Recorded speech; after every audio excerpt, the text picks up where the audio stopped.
Hello आना, very good morning to all. कैसे हैं भाई? एक बार जल्दी से बताएंगे और आज के इस सेशन को करते हैं शुरू। आपके ह्यूमन एक्सक्रीटरी सिस्टम के सेकेंड पार्ट को, जिसमें हमने कल एक पार्ट आपका कवर कर दिया था और बेसिक कुछ किडनी की इन्फॉर्मेशन को पढ़ा था। तो एक बार फटाफट से बताएंगे, किसी को कोई प्रॉब्लम, वहां तक कोई समस्या? भाई एक बार जल्दी जल्दी से बता देंगे। वहां तक सभी चीजें क्लियर थी? पीडीएफ बेटा बिल्कुल अपलोड नहीं हुआ है आपका कल वाला, क्योंकि आज चैप्टर खत्म हो जाएगा, उसके साथ आपको पीडीएफ मिल जाएगा। ठीक है, इसलिए कल वाला पीडीएफ आपका नहीं गया है मोनू। चलिए, चलो तो सब ठीक। हमने कल जो पोर्शन पढ़ा था उसमें हमने किडनी की फंक्शनिंग को समझ लिया था कि किडनी काम कैसे करती है और किस किस तरीके से करती है, जिसके अंदर हमने ये पूरा सिस्टम पढ़ा कि हमारी किडनी में यूरिन बनता है और यूरिनरी ब्लैडर तक पहुंचा दिया जाता है। इसके बाद बात की थी कि कुछ इस प्रकार के छोटे छोटे से नेफ्रॉन्स जो हैं वो आपके उपस्थित होते हैं, और इन्हीं नेफ्रॉन्स में क्या क्रिया होती है, ये कहलाती है ब्लड की छनन या ब्लड का फिल्ट्रेशन। ठीक है, मैम की तबीयत बिल्कुल ठीक है और आप लोग भी स्वस्थ रहो, एग्जाम्स नज़दीक हैं, बढ़िया अपने सेहत का ध्यान रखिए। ठीक, चलिए। तो ये लास्ट हमने कल डिस्कस किया था कि हमारे पास एक कोशिकाओं का गुच्छा होता है जिसको हम ग्लोमेरुलस कहते हैं। यहाँ पर ब्लड की वाहिकाएं आती हैं और आने के बाद वो क्या करेंगी, वो आपकी इस प्रकार से यहाँ ब्लड को छनन कराएंगी, और छनने के बाद हमारा रक्त कहाँ चला जाता है, नीचे की तरफ चला जाता है। ये पार्ट हमने कल जो है वो पढ़ा था। खुशबू यही पूरा रिकैप करा है। ठीक है, हाँ जी। तो यहाँ तक पढ़ लिया था। अब एक बार छोटी सी इसकी कहानी और थोड़ा सा लिख लेते हैं, पढ़ लेते हैं इन सभी चीजों के बारे में। चलिए,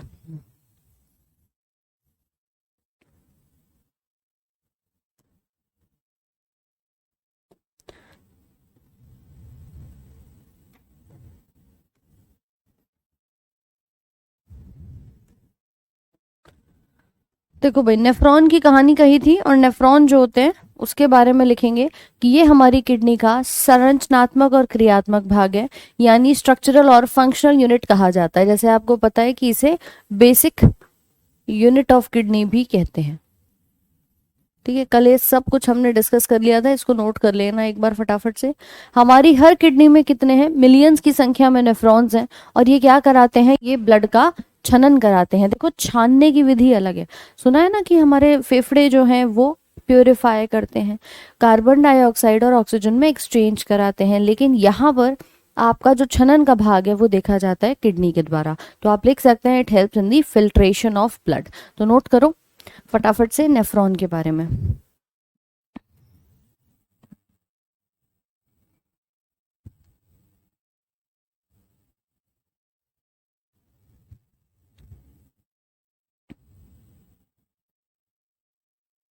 आर्टरी ब्लड को लेकर के जाती है, लेकिन होता क्या है ना कि हमारी ब्लड वेसल्स जो होती हैं, कई बार उसके अंदर एक तरफ प्योर ब्लड होता है और एक तरफ इम्प्योर ब्लड होता है। अब जैसे धमनियां हैं तो इसमें आपका शुद्ध रक्त है, और शिराओं के अंदर यानी वीन्स के अंदर अशुद्ध होता है, जिसको आप कहते हो कार्बन डाइऑक्साइड युक्त ब्लड। तो डेफिनेटली भाई वहां पर इम्प्योर ब्लड भी होगा, और इम्प्योर होगा तो शरीर उसको बाहर भी निकालेगा।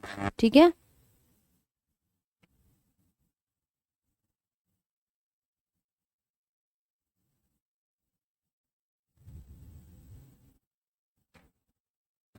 नोट करिए, नेफ्रॉन्स जो आपकी किडनी की सबसे छोटी इकाई कही जाती है। देखो, बायोलॉजी में काफी सारे टर्म्स रहते हैं जो हिंदी इंग्लिश दोनों में समान होते हैं।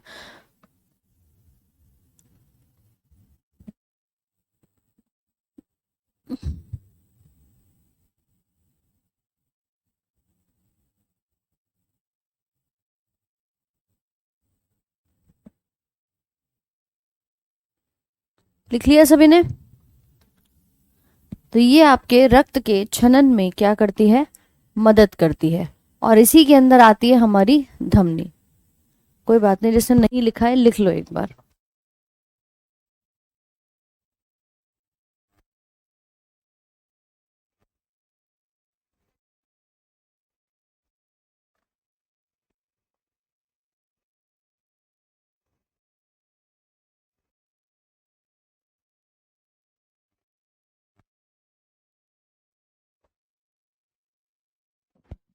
चलो, नेक्स्ट देखते हैं। आपकी ये जो छोटा सा भाग था जिसके बारे में हमने पढ़ा कि एक तरफ हमारी अभिवाही और एक तरफ अपवाही धमनिका होती है, ये दोनों आपकी मुख्य धमनी के ही दो भाग यहाँ पर कहे जाते हैं। ठीक है, ये कोशिकाओं का गुच्छा है, जैसा हमने बताया था कि भाई इसके अंदर ये पूरी रक्त की वाहिकाएं होंगी, तो एक तरफ से मोटी आ रही है और दूसरी तरफ से पतली वाली आ रही है। इसको चौड़ी अभिवाही धमनिका कहते हैं, इसको पतली अपवाही धमनिका कहते हैं। और ये जो कैप्सूल बना है जो इस पूरी कोशिकाओं को होल्ड कर रहा है उसको बोमेन का कैप्सूल कहा जाता है। ठीक है, तो जरा इसके बारे में भी लिखेंगे। अभी सब कुछ बताएंगे, अभी तो हमने आधी चीजें कल पढ़ी नहीं थी, तो उन सभी को भी डिस्कस करेंगे। ये आपकी मुख्य धमनी कहलाई जाती है जो कि मेन आर्टरी के नाम से यहाँ पर जानी जाएगी, इसको एरोटा कहते हैं।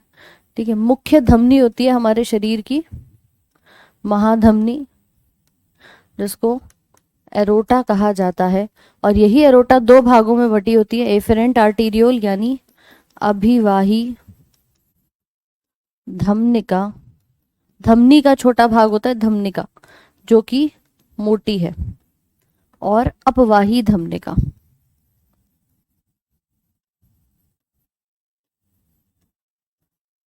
ये वाली पतली होती है। तो बता दीजिए कि ये मेन जो हमारी महाधमनी है जो पूरी बॉडी में ब्लड ले जाती है, उसी के छोटे छोटे दो भाग हमने यहाँ पर कर दिए हैं। किसका क्या हुआ ऋषिराज?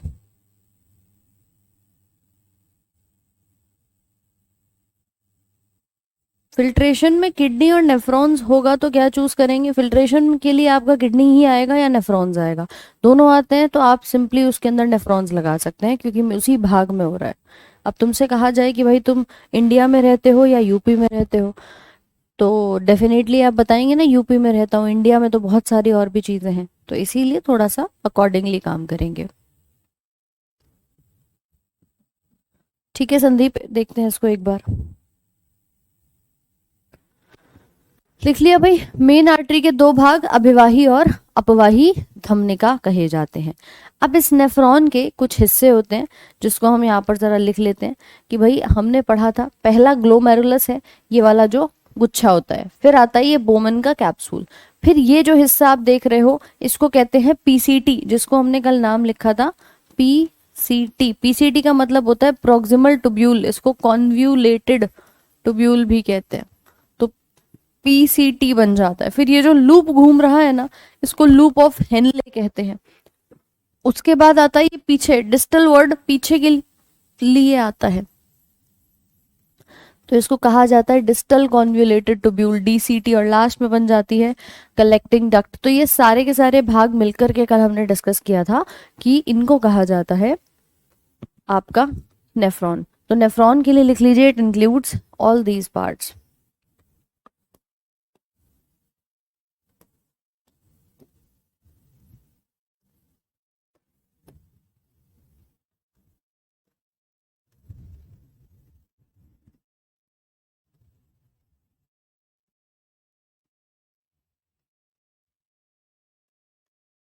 इनकी फुल फॉर्म अगर पूछ ले तो प्रोक्सिमल और डिस्टल।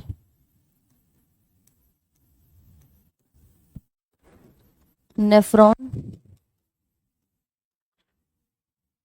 के भाग,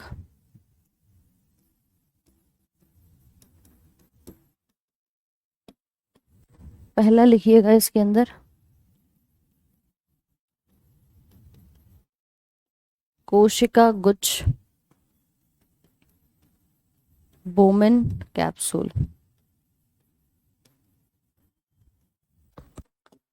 दूसरा पीसीटी, तीसरा डीसीटी, चौथा है हेनले का लूप, और पांचवा लिखिएगा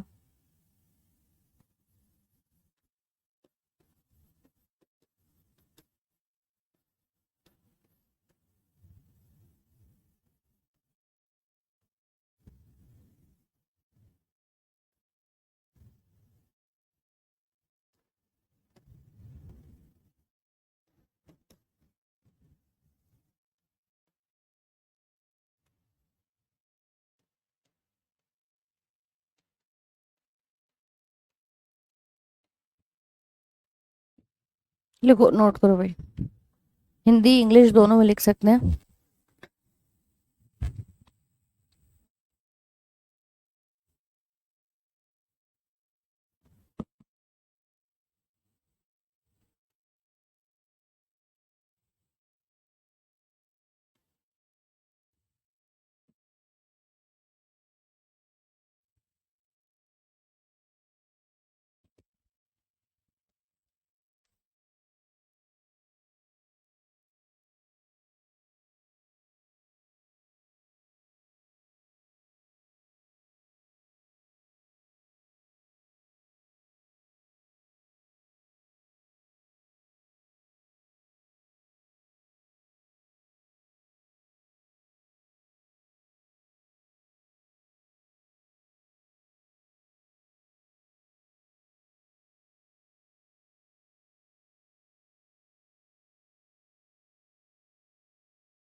चलो, सब हो जाएगा, कोई दिक्कत नहीं है, परेशान मत होना। क्लास की टाइमिंग डेली सेम सुबह 8 बजे की आपकी रहती है, ठीक है। इसको चाहूँ तो लिख लेना, पीसीटी डीसीटी को, इसे समीपस्थ।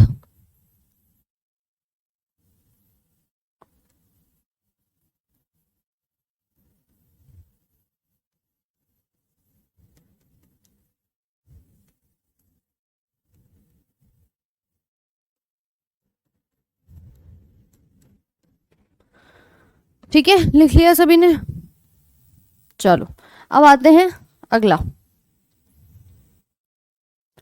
ये वाला कुछ भाग था, ये पूरा प्रोसेस सबको समझ में आ गया था कि नहीं? एक थम्स अप का साइन शेयर कर देंगे कि किस प्रकार से हमारी किडनी में रीअब्जॉर्प्शन होता है। कल हमने डिस्कस भी किया था, बाकी एक बार फिर से इसको देख लेते हैं क्योंकि ये भाग बड़ा इंपॉर्टेंट है। आपने कहा किडनी में दो क्रियाएं होंगी, एक होता है छनन, दूसरा होता है पुनः अवशोषण यानी रीअब्जॉर्प्शन। ठीक है, पुनः अवशोषण का मतलब क्या होता है? रीअब्जॉर्प्शन। बेटा पीसीटी में टी का मतलब होता है ट्यूब्यूल, राइट।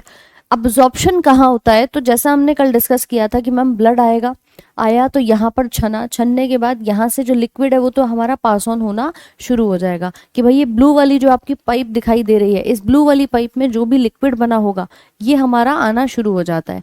लेकिन ये जो ब्लड की आपको नलिका दिख रही है कि ये पूरा एक जाल हमने बिछाया हुआ है इसके ऊपर। इस ब्लड कैपिलरी का मतलब है क्या कि पहले तो इसने यहाँ से सब फिल्टर करा लिया, फिल्टर कराने के बाद ये फिर जाएगी इस पूरे हिस्से के ऊपर एक जाल बनाकर रख देगी और ये सोचेगी कि कुछ भी अगर मेरे काम का है तो मैं फिर से उसको क्या कर लूँ? एब्जॉर्ब कर लूँ। तो यहाँ से अगर मान लीजिए इसको लगता है कि भाई इस नलिका के अंदर हमारे कुछ सोडियम, कुछ पोटेशियम, कुछ आपके आयंस जो हैं वो जा रहे हैं, तो सोडियम, पोटेशियम, क्लोरीन, कैल्शियम कुछ भी सही, उनको क्या कर सकती है? रीअब्जॉर्ब कर सकती है। तो ब्लड की वेसल अपने अंदर क्या कर लेती है? पुनः अवशोषित कर लेती है और उसके बाद यहाँ से निकल जाती है सीधे बॉडी के अंदर। फिर ये जो बचता है ना, तब हम इसको नाम देते हैं यूरिन। इसीलिए कहा जाता है कि यूरिन वर्ड कब पढ़ा? जब ये इस लास्ट वाली डक्ट के अंदर आ जाएगा। तो ये पूरा भाग था आपके नेफ्रॉन का। ठीक, बोलो भाई, समझ आ रहा है कि नहीं? तो इसी को नाम दिया जाता है आपकी सबसे छोटी नेफ्रॉन की पार्ट। तो यहाँ पर दो क्रियाएं जो हैं वो आपको दिखाई देंगी और दोनों में ही छनन भी आपको होता हुआ नजर आता है। दूसरा जरा यहाँ पर लिखेंगे कि दो हार्मोन्स हमारे मेनली इससे रिलीज होते हैं जो इसके साथ रेगुलेट करते हैं, जिन्हें हम आगे भी पढ़ेंगे आपके आने वाले अगले चैप्टर में। नाम लिख लीजिए, वासोप्रेसिन जिसको एडीएच भी कहा जाता है, और दूसरा एल्डोस्टेरॉन।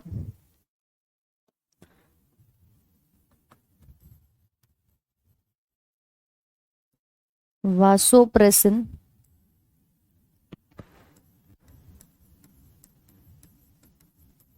और एल्डोस्टेरॉन ये करते क्या है, ये बेसिकली पानी को ज्यादा बॉडी से बाहर नहीं जाने देते, जो वेस्ट है सिर्फ वही बाहर जाने देते हैं, और साथ में सोडियम को भी रिटेन करते हैं। जैसे एल्डोस्टेरॉन है, ये हमारे सॉल्ट को रिटेन करके उठा के बचा के रखता है। अभी अगला जो हम चैप्टर पढ़ेंगे अंतःस्रावी ग्रंथियों का, उसमें इनकी सारी डिटेल्स जो है वो फिर आपको कराई जाएंगी। तो लिख लीजिए, वासोप्रेसिन जिसको एंटी डायूरेटिक भी कहा जाता है, और एल्डोस्टेरॉन, ये दो हार्मोन्स हमारे किडनी के लिए महत्वपूर्ण होते हैं। डायग्राम पीडीएफ में मिल जाएगा, उसको बना लेना, कोई दिक्कत नहीं है।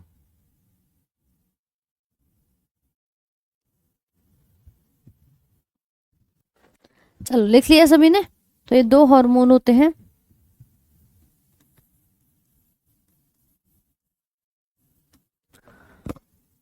चलो अब आप में से कई लोग क्या करते हैं,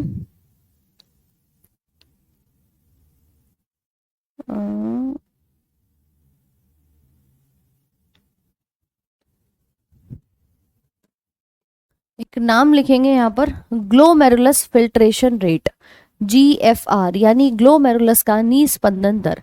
देखो हमने एक बात पढ़ी कि मैम हमारे ग्लोमेरुलस में, कोशिकाओं के गुच्छे में क्या आता है, छनन होता है। अब वो छनन कितना हो रहा है, आपसे अगर दर पूछ ले कि भैया क्या दर है इसकी, कितने अमाउंट में इसका फिल्ट्रेशन हो रहा है, तो आप क्या बताओगे। तो ये प्रश्न आपका कई बार रेलवे में भी पूछा जा चुका है, स्टेट एग्जाम्स में भी आता है, तो हमें तो पढ़ करके जाना है कि प्रति मिनट किडनी के द्वारा जो छानने की मात्रा बनाई जाती है, जो जितना वो छानती है, उसको हम कहते हैं GFR। GFR का मतलब होता है इस ग्लोमेरुलस का फिल्ट्रेशन का रेट क्या है, ये किसका दर क्या है जिस अकॉर्डिंग ये छान रही है।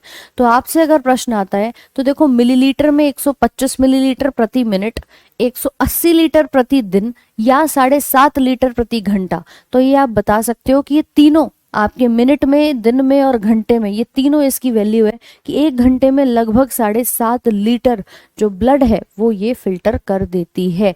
आपसे पूछा जाए एक दिन में कितना कर सकती है, तो 180 मिलीलीटर, 180 लीटर कर सकती है, और एक मिनट में 125 मिलीलीटर ब्लड का छनन यहाँ पर ये कर सकती है। तो ये इसका ग्लोमेरुलस फिल्ट्रेशन रेट कहा जाता है। हो जाएगा दिव्यांश।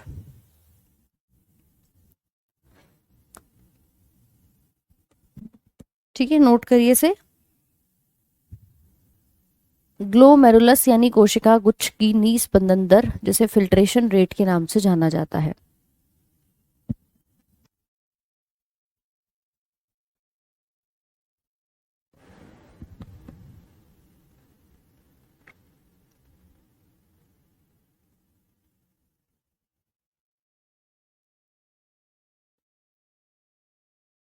फिजिक्स की क्लास के बारे में आपको सर बता पाएंगे कि कब से वो स्टार्ट करेंगे, तो आप एक बार केमिस्ट्री वाले सर से डिस्कस कर सकते हो।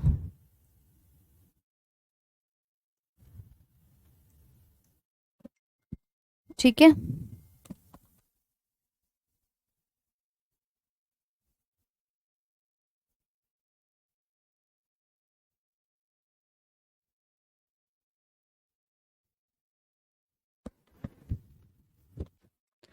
चलिए भाई, लिख लिया सभी ने।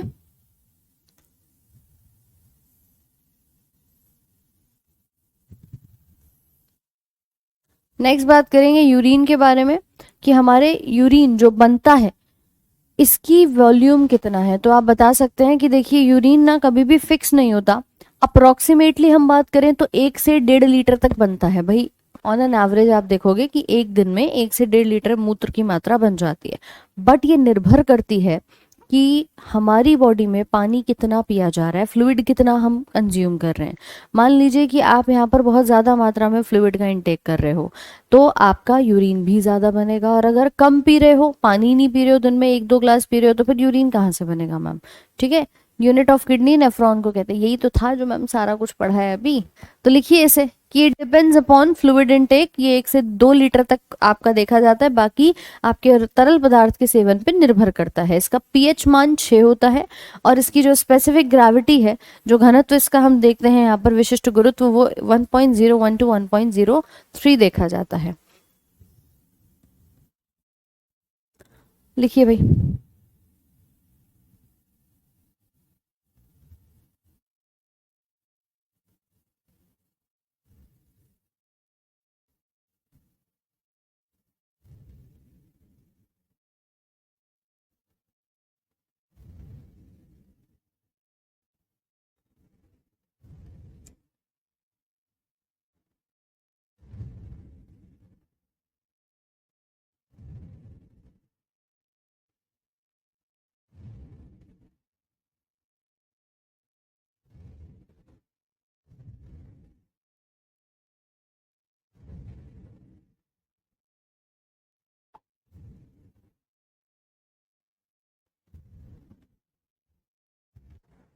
चलो, एग्जाम पास आ रहा है, ठीक है, सब करा देंगे, बिल्कुल समस्या मत लो। ठीक है, पहले जो लिखवा रहे हैं उसको पढ़ लो, एक एक पॉइंट तुम्हारे लिए कराया जाएगा। अगला देखिए, आपसे पूछा जाए कि स्मेल क्यों आती है, भाई यूरिन में से एक बहुत गंदी स्मेल आती है। आपने कहा कि मैम हमारी बॉडी से वेस्ट कौन सा बाहर निकलता है, वो यूरिया होता है। यूरिया जब भी आप कहते हैं ना कि यूरिन पास करते हैं, उस समय पर वो यूरिया कन्वर्ट होता है यूरिन से अमोनिया के अंदर, और वही अमोनिया की स्मेल आपको आती है। तो जो बैड स्मेल है, यूरिया में अमोनिया में परिवर्तन के कारण ये बदबू जो है वो आपको आती है। साथ में बता देना कि यूरिन के अंदर सिर्फ यूरिया ही नहीं होता, और भी कई चीजें होती हैं। जैसे आपका सॉल्ट, जिसको सोडियम क्लोराइड कहते हैं, 1 से 1.5% ये आपका देखा जाता है। पानी 95% होता है, यूरिया 2% होता है। ठीक है, ये सारी चीजें आपकी पाई जाती हैं। बाकी यूरिक एसिड भी 0.3% तक लगभग आपका इसमें प्रेजेंट होता है। इसी के साथ इसका कलर जो होता है वो आता है यूरोक्रोम नाम के पिगमेंट के कारण, जो कि आप कह सकते हैं कि हमारे आरबीसीज का डिग्रेडिंग प्रोडक्ट है। आपसे कई बार कहा जाता है कि हमारे आरबीसीज नष्ट हो जाते हैं, तो कहाँ होते हैं? ठीक है, वो होते हैं हमारे प्लीहा में जाकर के। आरबीसी का कब्रिस्तान कहाँ है? प्लीहा में। अब जब वो डिग्रेड होंगे, जब वो नष्ट होंगे, तो वहां से एक पिगमेंट बनेगा। उस पिगमेंट का नाम होता है यूरोक्रोम, और वही यूरोक्रोम मूत्र को पीला रंग देने का काम करता है।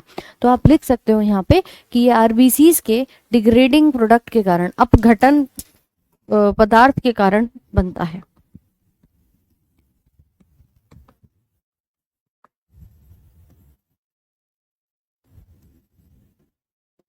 अपघटक उत्पाद के कारण बनता है। ठीक है, नोट करिए भाई जल्दी से। हर लिक्विड की अपनी एक स्पेसिफिक ग्रेविटी होती है, मतलब चेक किया जाता है कि वो कितना डेंस और कितना उसकी ग्रेविटी देखी जा रही है, तो उसके आधार पे हमने आपको ये बताया।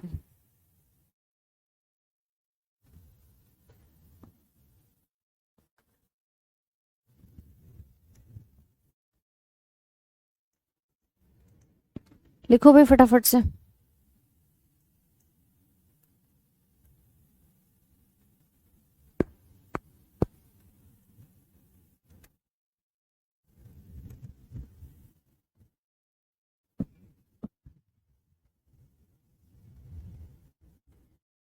ये बेसिकली देखो रेशियो होता है, पानी के साथ हम इसे कंपेयर करते हैं, पानी की डेंसिटी के साथ।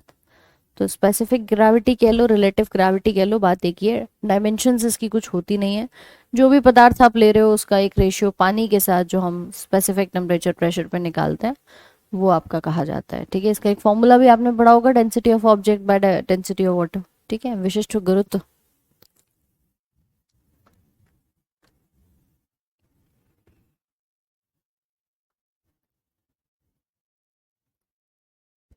कल्पतरु आपके एग्जाम से पहले ही खत्म करा देंगे, ज्यादा नहीं बचा है, परेशान मत होइएगा। ठीक है, ह्यूमन से यूरिक एसिड बनता है, लेकिन बहुत कम मात्रा में, देख रहे हो ना, 0.3% केवल बनेगा। यूरिया बनता है 2%, तो ये बनता है मात्र 0.3%। तो ये कहानी है हमारी बॉडी में बने हुए यूरिन की। अब एक बात बताओ छोटी सी, क्या तुम्हें लगता है कि बॉडी में यूरिन में कोई विटामिन हो सकता है? भाई यूरिन में कभी, अगर आपसे पूछा जाए कि यूरिन के अंदर विटामिन की मात्रा है, आप बोलोगे मैम कैसी बात कर रहे हो, यूरिन तो हमारा अलग होता है। यूरिन के अंदर हमारे विटामिन भी पाए जाते हैं, लेकिन वो विटामिन जो हमारी बॉडी फ्लश आउट करना चाहती है। जैसे कि देखिए, आप जानते हैं कि हमारी बॉडी में पानी में घुलने वाले जो विटामिन होते हैं वो बी और सी होते हैं, राइट। अब बी और सी बॉडी में जाएगा, पानी में घुलेगा, जितना एब्जॉर्ब होना होगा शरीर उसको एब्जॉर्ब करेगा, और उसके बाद क्या, उसके बाद यूरिन के रास्ते भेज दिया जाता है, ठीक है।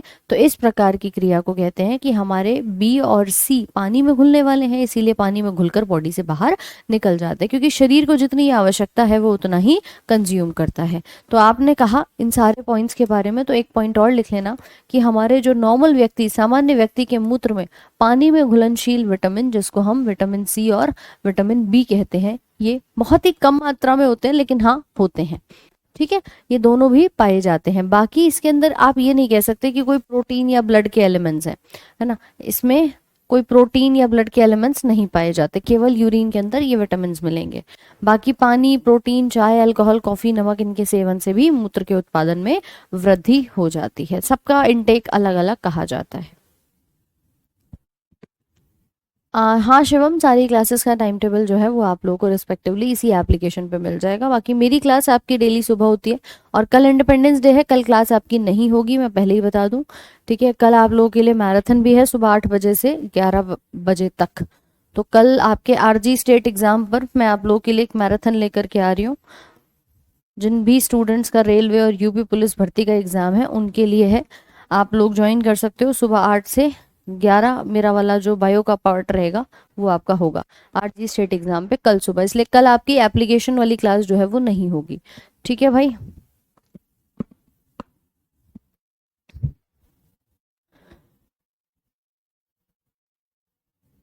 चलो लिख लिया भाई सभी ने।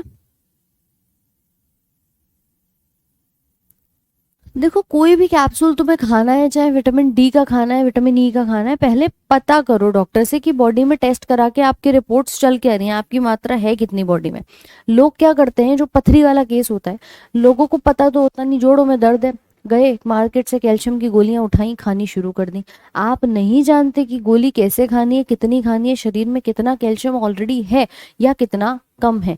पहले जांच कराइए विटामिन डी की, पता चला आपका विटामिन डी बहुत कम है, तब आप इसको खाइए। जरूरत पड़ती है तो व्यक्ति इंजेक्शन भी लगवाता है। तो ऐसे ही नहीं कि उठाया, बाहर गए मार्केट में और वो सब कैल की गोली लेके खानी शुरू कर दी। अब वो जितना भी कैल्शियम होगा एक्स्ट्रा, वो क्या होगा, वो हड्डियों से हट करके ब्लड में जाएगा, ब्लड में जाएगा तो आपके कहीं ना कहीं जा करके इकट्ठा होगा और पथरी बनाने का काम कर देगा। तो इसीलिए 2 काम जो है वो आप मत किया करिए। हाँ बायो का मैराथन मैं कराऊंगी आपका कल सुबह 8 से 11, इसलिए कल ऐप पे क्लास नहीं होगी। कभी परेशान हो कि मैम क्लास क्यों नहीं हो रही, ठीक है। चलो अब बात करते हैं एक तकनीक की जिसका नाम है हीमोडायलिसिस। हीमोडायलिसिस बेसिकली जब व्यक्ति की किडनी ठीक से काम ना करे। मैंने आपसे कहा कि हमारे शरीर में एक विषाक्त पदार्थ बनता है जिसको हम यूरिया कहते हैं। हमारे ब्लड में से यूरिया को छानना ही इस किडनी का काम है। मेन काम तो यही है ना मैम, कि किडनी से यूरिया को हमें हटाना है। अब मान लीजिए अगर आपकी किडनी ठीक से काम ना करे तो ये यूरिया बाहर नहीं निकलेगा, और इसी को बाहर निकालने के लिए फिर हम एक मशीन का उपयोग लेते हैं जिसे कहते हैं डायलिसिस। डायलिसिस मशीन है, हीमो वर्ड आ रहा है रक्त के लिए, कि हम किसका छनन कर रहे हैं, रक्त का, यानी ब्लड का। तो haem word is for your blood. इसका मतलब क्या है कि खून में जमा यूरिया को हटाने के लिए हम इस तकनीक का उपयोग करते हैं। अब देखो इस तकनीक में होता क्या है। ये मशीन आप सभी के सामने है जो आप देख रहे हो, ये मशीन कहलाती है डायलिसिस की मशीन। सभी को दिखाई दे रही है, ये मशीन कहलाती है डायलिसिस की मशीन। बेटा ब्लड में अभी हम पढ़ते आ रहे हैं कि मैम ब्लड में एक वेस्ट बनता है जिसको यूरिया कहते हैं, और ये यूरिया हमारा किससे बना, बेसिकली जो हमारा वेस्ट प्रोडक्ट होता है अमोनिया वगैरह से ये बन करके तैयार हो जाता है। अब आपके शरीर में इस वेस्ट को बाहर निकालने का काम या तो ये मशीन करेगी। अब ये मशीन करती कैसे है, ये व्यक्ति है, ठीक है, ये पर्सन है हमारे, और इन पर्सन को बिठा दिया, यहाँ पर इनके हाथ में एक नस लगाई, एक ब्लड की वेसल लगाई, वो ब्लड की वेसल से ब्लड को बाहर निकाला जाता है। सुन लो ध्यान से, पर समझ में नहीं आएगा, ठीक है। इस व्यक्ति के एक तरफ पाइप लगा करके ब्लड को बाहर निकाला जाता है। अब बाहर निकाल करके इसको पूरा मॉनिटराइज करेंगे, यहाँ पर इसके प्रेशर को मॉनिटर करेंगे, फिर उसके बाद उसको कहाँ पहुंचा दिया जाएगा, इस मशीन के अंदर। इस मशीन को कहते हैं डायलाइजर, जहां पर एक्चुअली ब्लड का छनन हो रहा होता है। ध्यान से पढ़िएगा भाई, किडनी अगर स्पॉइल हो जाए, किडनी खराब हो जाए, किडनी में कोई दिक्कत आ जाए तो आपको ये तकनीक करानी पड़ती है, क्योंकि किडनी जब यूरिन को फिल्टर नहीं कर पाती, ब्लड को फिल्टर नहीं कर पाती, तो यूरिन ढंग से नहीं बनता है। ठीक है, इसका ब्लड बाहर निकाल करके इस डायलेसर की मशीन में डाल दिया, और इस डायलेसर के अंदर ब्लड का छनन हो गया। छनने के बाद ब्लड को दोबारा से एक दूसरी पाइप के रास्ते इस व्यक्ति के बॉडी में डाल दिया गया। ठीक है, तो ये कहलाता है आपका कंप्लीट, जिसे हीमोडायलिसिस कहते हैं। लेकिन मैम एक सवाल है, हमारे ब्लड में तो बहुत सारे एंटीकोगुलेंट्स भी होते हैं। एंटीकोगुलेंट्स मतलब जो थक्का जमने नहीं देते, क्यों भाई होते हैं। और अगर मान लीजिए वो हम बॉडी से बाहर निकालते हैं, आपने देखा है बॉडी पे अगर हल्का सा भी कट लगे, थोड़ा सा भी खून बहता है, उसके तुरंत बाद एक क्लॉट बन जाता है, तुरंत बाद ही खून बहना अपने आप बंद हो जाता है। ऐसा क्यों? क्योंकि मैम हमारे पास कुछ कोगुलेंट है, कुछ थक्का जमाने वाले कारक होते हैं जो तुरंत से ब्लड को थक्का जमा देते हैं। अब अगर मैं पूरा ब्लड बाहर निकालूंगी तो क्या ऐसा नहीं होगा कि भाई जैसे हमने ये पूरी पाइप के थ्रू ब्लड को बाहर निकाला, इसमें कोगुलेंट मतलब काम करना शुरू कर दें, थक्का जमना शुरू हो जाए? उसके लिए हम पहले ही एक इंजेक्शन लगा देते हैं हेपारिन का। हेपारिन क्या है? एक एंटी कोगुलेंट है जो थक्का जमने नहीं देता। Heparin is a anti coagulant, थक्का विरोधी कहा जाता है। तो ये थक्का बनने नहीं देता, जिसके कारण आपने जो ब्लड बाहर निकाला है वो आसानी से छन जाएगा। ऐसा नहीं निकालते ही उसमें थक्का जम गया, लो अब तो काम खराब है। ठीक है, एक ही हैंड पर होगा, हाँ बिल्कुल। तो इस तरह से ब्लड का छनन जो है वो करा जाता है। इसमें हेपारिन ऐड कर देंगे ताकि थक्का ना जमे, फिर बाद में बॉडी में डालेंगे तो हटा देंगे। ठीक है भाई, क्लियर है सबको? एंटीकोगुलेंट का यूज आता है थक्का जमाने से रोकने के लिए। एंटी मतलब विरोध में, कोगुलेंट मतलब क्लॉटिंग, क्लॉटिंग नहीं होने देता। जैसे बहुत सारे क्लॉटिंग के फैक्टर्स होते हैं, प्रोथ्रोम्बिन, थ्रोम्बोप्लास्टिन, फिब्रिनोजन वगैरह, यहाँ पर हेपारिन का काम होता है, ये क्लॉटिंग को रोकता है। डायरेक्टली भी क्वेश्चन आ सकता है, what is an anticoagulant, example में 4 नाम दे देगा। हेपारिन का याद रखना, हेपारिन जो होता है वो थक्का जमने नहीं देता है। तो नोट कर लीजिए इसको फटाफट से, हीमोडायलिसिस। हाँ लकी, बॉडी के अंदर ही बनता है। डिपेंड करता है कितना ज्यादा आपके किडनी में प्रॉब्लम है, उस अकॉर्डिंग होता है।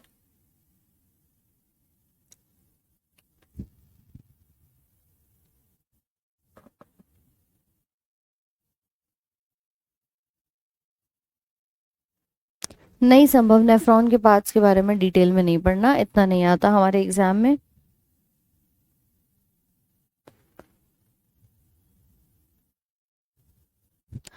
रोशनी कुमारी कह रही है, इफ हम मेडिसिन खाते हैं तो मेडिसिन को कैसे पता चलता है कि हमें कौन सा रोग है या कौन से रोग की मेडिसिन है? बच्चे हमारी बॉडी में ना होते हैं रिसेप्टर्स। ठीक, अब मान लीजिए आपको हुई है एसिडिटी और आपने खाया कोई एंटासिड, तो ये जो रिसेप्टर्स होंगे ना, हमारी दवाइयां जाकर के उनसे बंध जाती हैं कि एक ऐसा सॉकेट बना हुआ तैयार रखा है, तुमने एक गोली खाई है, वो गोली जाएगी और इसके अंदर जाकर के फिट हो जाएगी और फिर अपना रिएक्शन करेगी। तो हमारी बॉडी में जो रिसेप्टर्स होते हैं वो ढूंढते हैं और हमारी दवाइयां उसी अकॉर्डिंग उस टारगेट ऑर्गन पे काम करती है। आपको एसिडिटी बनी है तो आप एंटासिड खाओगे, एसिडिटी कम हो जाएगी। आप आपको यहाँ पर क्या हुआ है कि बुखार आ रहा है तो आप एंटीपायरेटिक्स खाएंगे, आपका जो बुखार है वो डाउन हो जाएगा। तो कुछ इस प्रकार से हमारी विधियां, हमारी क्रियाएं जो हैं वो चलती हैं। तो रिसेप्टर्स के थ्रू ये कार्य जो है वो आपका देखा जाएगा। तो ये तो देखो भाई हीमोडायलिसिस है। इसके अलावा भी हमारे शरीर में ना कई सारे रोग होते हैं। रोग कैसे होते हैं समझ लो जरा इसको। मान लो यूरिन में कभी कभी एक पस बन जाता है, ठीक है, उस पस का बनना पाईयूरिया कहलाएगा। क्या कहलाएगा? पाईयूरिया। मतलब मूत्र के अंदर क्या बन रहा है? यूरिन के अंदर ही आपका पस बन रहा है। कई बार कहते हैं ना पस पड़ जाता है, तो मूत्र में पस बनना, ये होगा पाईयूरिया। ऐसे ही मान लो यूरिन बहुत ज्यादा बन रहा है। यूरिन ज्यादा कब बनेगा? जब डायबिटीज हो जाती है तो आप देखते हो व्यक्ति को ना नॉर्मल से ज्यादा यूरिन आता है, उसको भूख भी ज्यादा लगती है, प्यास भी ज्यादा लगती है। तो इस बीमारी को डायबिटीज इंसिपिडस के नाम से जाना जाता है। ठीक है, जहां पर बार बार फ्रीक्वेंट यूरिनेशन हो रहा है। डायबिटीज भी क्योंकि दो प्रकार की होती है, एक मेलिटस होती है और एक इंसिपिडस होती है। इसमें इंजेक्शंस लगवाने पड़ते हैं। ठीक है, तो presence of excess urine, normal से हटके लोगों को 1-1.5 लीटर बन जाएगा पानी के आधार पर, इनको और ज्यादा यूरिन बनता है। क्यों बनता है? क्योंकि इनको शरीर से ग्लूकोज को बाहर निकालना होता है। तो इसीलिए ये आपका डायबिटीज इंसिपिडस नाम की बीमारी के केस में पॉली, पॉली मतलब देखो क्या होता है, बहुत सारा, यूरिया मतलब जो हम बात कर रहे हैं वेस्ट की, तो अधिक मूत्र का बनना पॉली यूरिया कहलाता है। लेकिन अगर मूत्र थोड़ा सा बनेगा तो उसको ओलाइगो, ओलाइगो शब्द आता है कम के लिए। तो यहाँ पर क्या हो रहा है, कम यूरिया का उत्पादन हो रहा है। नोट करेंगे इसको, इसे कहते हैं कम यूरिया। हाँ मंजेश, सब हो जाएगा। पस बेसिकली आप ये कह सकते हो कि जब कोई चीज़ खराब हो जाती है बॉडी में तो उसके अंदर पस पड़ना शुरू हो जाता है। वो एक तरह का आपका जो वेस्ट प्रोडक्ट होता है वो होता है। तो वो हमारे यूरिन के अंदर अगर दिख रहा है तो उसको पस यहाँ पर हम कहते हैं। ठीक है, कि कुछ सड़ गया, उसमें अलग से आपकी एक क्लॉटिंग सी हो गई, फफूंदन सी बन गई, वो सब चीज़ें आती हैं पस के अंदर। वाइट कलर का एक अलग से डिस्चार्ज देखा जाता है। ठीक है, सो पाई यूरिया, पॉली यूरिया, ओलाइगो यूरिया, ओलाइगो मतलब कम के लिए आएगा। ऐसे ही देखो, अगर यूरिन बन ही नहीं रहा किसी व्यक्ति के अंदर, मतलब खत्म हो चुका है, प्रोडक्शन हो ही नहीं रही, किडनी खराब हो चुकी है, तो उसको कहते हैं एन यूरिया। एन मतलब ए आ रहा है ना, मतलब एब्सेंस के लिए, आप अनुपस्थिति बता रहे हो, कोई भी मूत्र का उत्पादन यहाँ पे नहीं होता है। अच्छा, दूसरी बात आती है डिस यूरिया। डिस यूरिया मतलब, डिस वर्ड अगर कहीं आ रहा है इसका मतलब दर्दनाक, यूरिनेशन करने में दर्द होता है जब, उसको पेनफुल यूरिनेशन कहते हैं, या दर्दनाक जो मूत्र है उसको यहाँ पर कहा जाता है। तो ये डिस यूरिया के नाम से जाना जाएगा। डिस वर्ड ही किसके लिए आता है? पेनफुल सिचुएशंस के लिए। डिस मतलब पेन के लिए। अब अगर आ रहा है यूरिन में ग्लूकोज तो उसको कहेंगे ग्लाइकोसूरिया। बहुत सिंपल वर्ड्स हैं, यूरिया से पीछे ग्लाइको लगा दिया, इसका मतलब मूत्र में ग्लूकोज की उपस्थिति दिखाई दे रही है। ग्लूकोज मूत्र में कब आता है? जब आपको डायबिटीज मेलिटस हुआ होता है, शुगर वाले केस में दिखाई देता है। और हिमैट्यूरिया मतलब, हीम मतलब क्या होता है? रक्त। तो आप बता सकते हैं रक्त में, ये मूत्र में रक्त की उपस्थिति।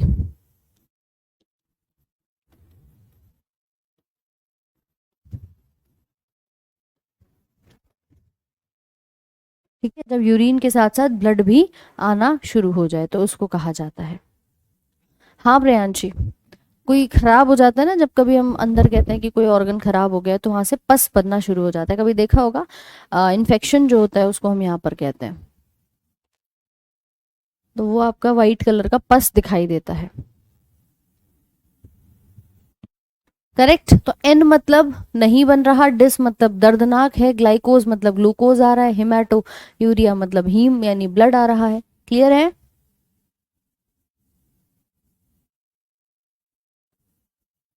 ये सब किडनी के डिसऑर्डर्स होते हैं लकी, जो अलग अलग बन रहे हैं, ये सब आपके डिफरेंट रोग हैं।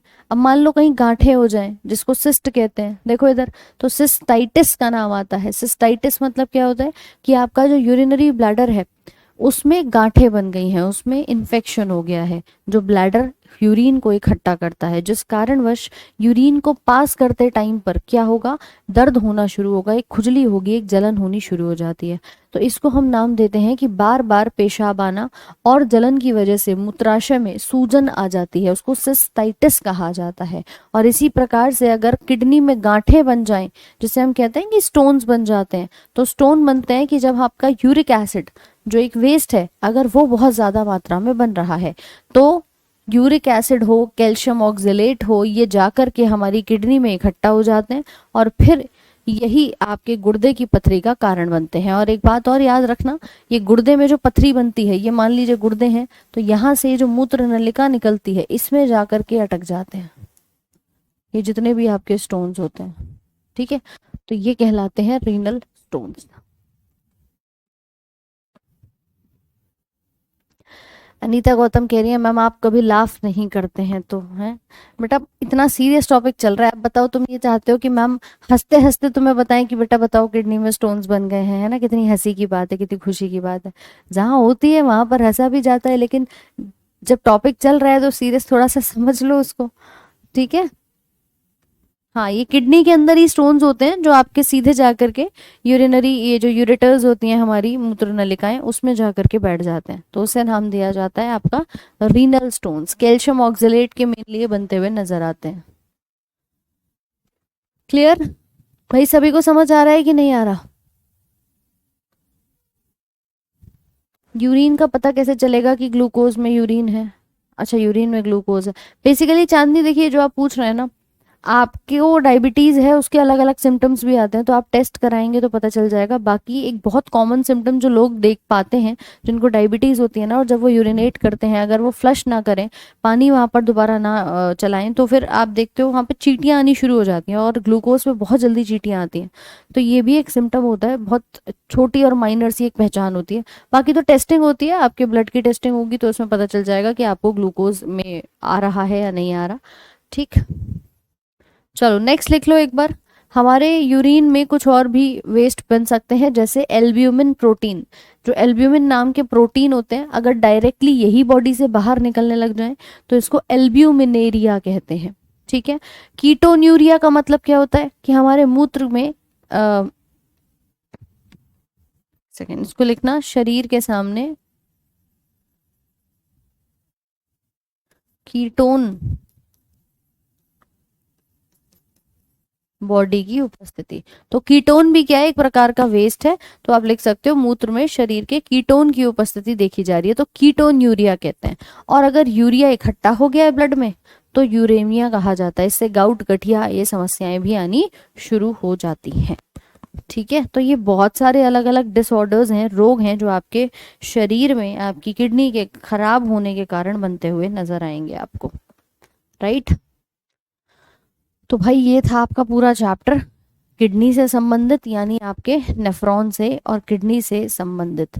अब आप क्या करेंगे, इसकी पूरी की पूरी जो नोट्स हैं वो बना लेंगे, साथ में कल वाली पार्ट 1 और आज पार्ट 2 दोनों की पीडीएफ मैं आज आप लोगों को अपलोड करवा दूंगी।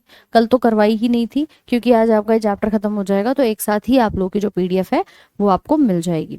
तो ये चैप्टर तो हमारा होता है यहीं पर ओवर। अब आपने एक काम करना है, इसका रिविजन करना है। दूसरा, हम कल क्लास जो है वो नहीं करेंगे, लेकिन परसों आप लोगों की क्लास होगी सेम 8 AM पर। परसों यानी कि दिन पड़ेगा 16 अगस्त का, और उस दिन हम पढ़ेंगे एंडोक्राइन सिस्टम, ठीक है। अंतःस्त्रावी प्रणाली, सारे हार्मोन्स की क्रियाओं को शुरू करेंगे भाई परसों, तो बहुत इंपॉर्टेंट क्लास है, जरूर से अटेंड करिएगा अंतःस्त्रावी प्रणाली की class, right. Stones calcium oxalate के होते हैं। कीटोन भी एक प्रकार की वेस्ट ही कही जाती है। कीटोन बॉडीज होती हैं हमारे शरीर की, तो अगर वो आती है तो कीटोन यूरिया बन जाता है।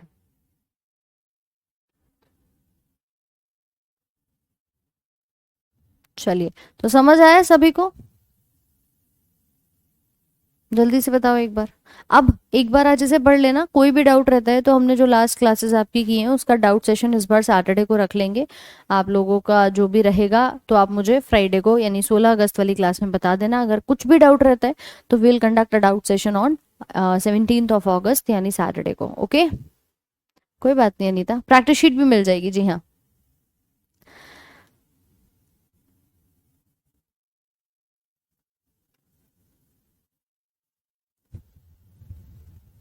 करेक्ट। चलो, तो मिलते हैं आप लोगों से नेक्स्ट क्लास में। बाकी रिवीजन करिए, ज़्यादा डिटेल नहीं पढ़नी है, लेकिन जो इम्पोर्टेंट है उसको ज़रूर से पढ़ करके जाना है। चलिए, तो till then have a very good day, thank you so much.